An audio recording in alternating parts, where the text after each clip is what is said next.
तो नमस्कार दोस्तों, कैसे हैं आप सभी लोग। एक वन क्षेत्राधिकारी मुख्य परीक्षा को लेकर के नया नोटिफिकेशन आयोग द्वारा जारी किया गया है, जिसमें उन्होंने कहा है कि जो मुख्य परीक्षा है वो 11 से 15 सितंबर 2022 तक उत्तराखंड लोक सेवा आयोग हरिद्वार में निर्धारित है और दिनांक 29/8 से डाउनलोड कर सकते हैं आप प्रवेश पत्र को। ठीक है ना।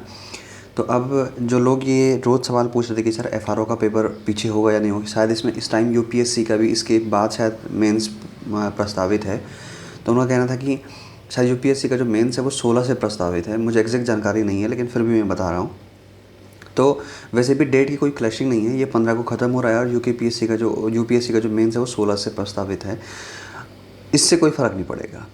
ये मैंने पहले भी उन लोगों को रिप्लाई किया है कि इससे कुछ ज़्यादा फ़र्क नहीं पड़ेगा परीक्षा में, और ये परीक्षा अपने निर्धारित समय पे होगी। यूकेपीएससी का मामला बहुत अलग तरीके से था और बच्चों ने उसके लिए बहुत मेहनत की, इस वजह से वो पीछे हुआ। अदरवाइज़ यूकेपीएससी जो पीसीएस मुख्य परीक्षा है वो भी पीछे नहीं होती। जैसे लोअर बिल्कुल टाइम पे हो गया है, वैसे ही अपर भी टाइम पे होता, लेकिन उसमें और भी कुछ परिस्थितियाँ बन गई जो बाद में बच्चों को अलाउ किया गया, उस कारण वो पीछे हुई, अन्यथा वो भी पीछे नहीं होती। मैं बता दे रहा हूँ कि यूकेपीएससी अब सभी परीक्षाएं जो है वो तय समय पे ही करा रहा है, तो आगे से भी ये हमें समझने की ज़रूरत है।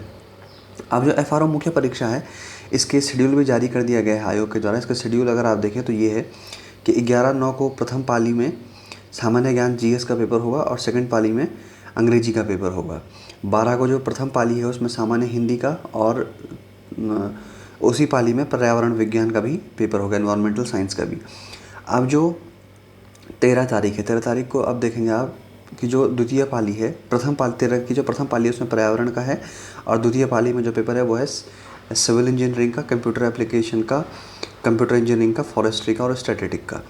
फिर 14 को देखते हैं तो प्रथम पाली में जो है वो एग्रीकल्चर का है, botany, chemical, horticulture, physics and veterinary science का है। सेकंड पाली में गणित और जूलॉजी का है। फिर अगर आप 15 वाले शिफ्ट में देखें तो प्रथम पाली में chemistry, electrical engineer, geology and mechanical engineering का है, और द्वितीय पाली में एग्रीकल्चर और इलेक्ट्रॉनिक्स इंजीनियरिंग का है।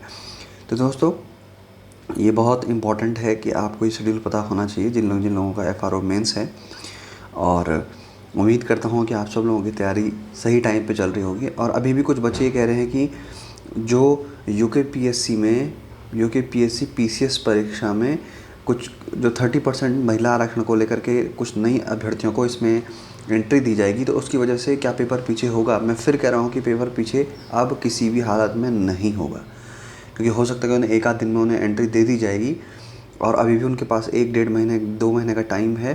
तो ये पेपर अब कहीं से पीछे नहीं होने वाला, कोई पेपर पीछे नहीं होगा, आप ये मान के चलिए।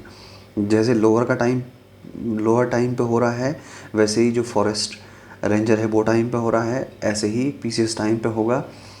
और सचिवालय में इस समय जो है वो नए पीसीएस के लिए अध्याचन मांगे जा रहे हैं यूकेपीएससी के द्वारा।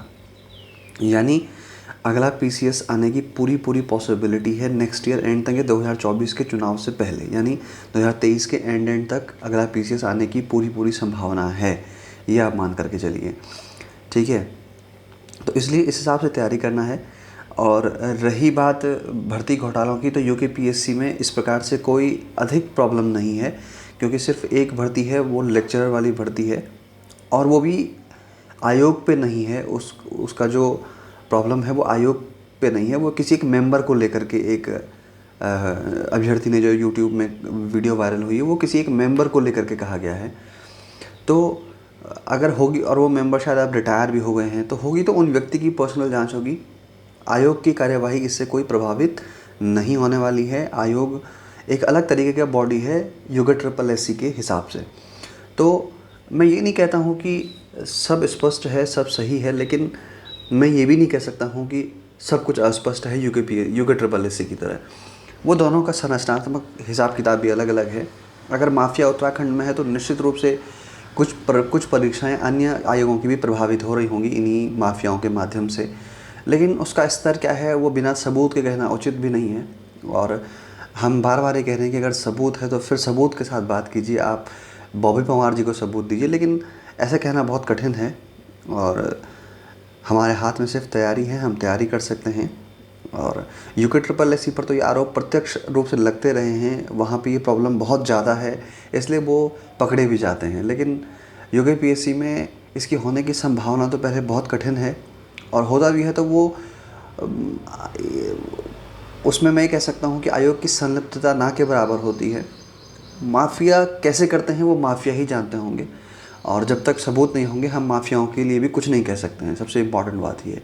तो यूके ट्रिपल एस सी का मामला भी सिर्फ इसलिए खुला क्योंकि वो व्हाट्सएप चैट आउट हो गई, इस वजह से वो मामला इतना गंभीर बन गया। तो ऐसे ही जब तक हमारे पास स्पष्ट सबूत नहीं होंगे हम किसी भी आयोग पर कोई प्रश्न नहीं लगा सकते हैं, और ऐसा करना ठीक भी नहीं है। लेकिन जैसे यूके पीएससी जो मुख्य परीक्षा है, उस यूके पीएससी की जो लेक्चरर प्रवक्ता परीक्षा है उसमें लेकर के कुछ विवाद हो गया है। पुलिस ने भी शायद जांच के आश्वासन दिया है। अब देखते हैं उसमें क्या होता है। अगर कुछ प्रॉब्लम होगी तो वो यहीं से निकल करके सामने आ जाएगी। जैसे यूके ट्रिपल एस सी में वीडियो से आज ये भर्ती घोटाला कितना बड़ा हो गया है, ऐसे ही यूके पीएससी में भी अगर इस प्रकार के माफिया हावी होंगे तो वो एक भर्ती प्रक्रिया से पता चल जाएगा। तो वो वक्त तय करेगा। हम सिर्फ तैयारी कर सकते हैं, और आप भी तैयारी करते रहें।